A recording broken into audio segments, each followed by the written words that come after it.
भंडाऱ्यात अतिवृष्टीमुळे शाळा महाविद्यालयांना सुट्टी देण्यात आलेली आहे। भंडारा जिल्ह्यातील शाळा महाविद्यालये आज बंद असतील। भंडाऱ्यातील 7ही तालुक्यात पूरसदृश्य परिस्थिती निर्माण झालेली आहे। नदी नाल्यांना पूर आल्याने सतर्कतेचा इशारा देखील देण्यात आलेला आहे। जिल्ह्यातील नदी नाले ओसंडून वाहत असल्याने शेतशिवारातही पाणी साचलेलं आहे।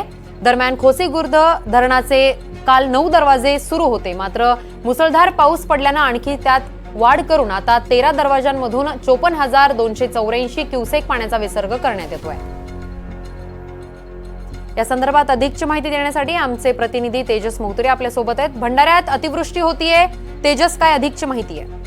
नक्कीच किरण, मध्यरात्रीपासून पावसाने उसंत घेतल्यानंतर आज पहाटेपासून भंडारा जिल्ह्यात अतिवृष्टीची परिस्थिती निर्माण झाली आहे। भंडारा जिल्ह्यातील 7ही तालुक्यात आज जलमय परिस्थिती बघायला मिळत आहे। हवामान विभागानं भंडारा जिल्ह्यात रेड अलर्ट घोषित केला आणि त्यामुळे शाळा प्रशासन सुद्धा आता खऱ्या अर्थाने अलर्ट मोडवर दिसत आहे आणि प्रशासनाने शाळा महाविद्यालयाला सुट्टी घोषित केलेली आहे। भंडारा जिल्ह्यात सर्वदूर पाऊस आहे, त्यामुळे जिल्ह्यातील अनेक ग्रामीण भागात जे शाळा आहेत ते शाळा आहेत असल्यामुळे विद्यार्थी तिथे मोठ्या प्रमाणात येत असतात। त्यामुळे आज जिल्ह्यातील प्रशासनाने शाळांना सुट्टी घोषित करण्यात आली आणि त्यामुळे जिल्ह्यातील नदी नाले आहेत ते सुद्धा ओसंडून वाहत आहे।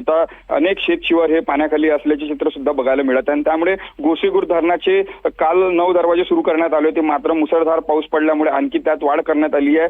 आता 13 दरवाजामधून 54,284 क्युमेक्स पाण्याचा विसर्ग सुरू करणार आणि जर असाच पाऊस दिवसभर पडत असला तर नक्की किरण हा गोसेखुर्द धरणाचे जे धरण आहे तर धरण प्रशासन गेट सुद्धा सुरू करणार आहे। तेजस, धन्यवाद तुम्ही दिलेल्या या माहितीसाठी।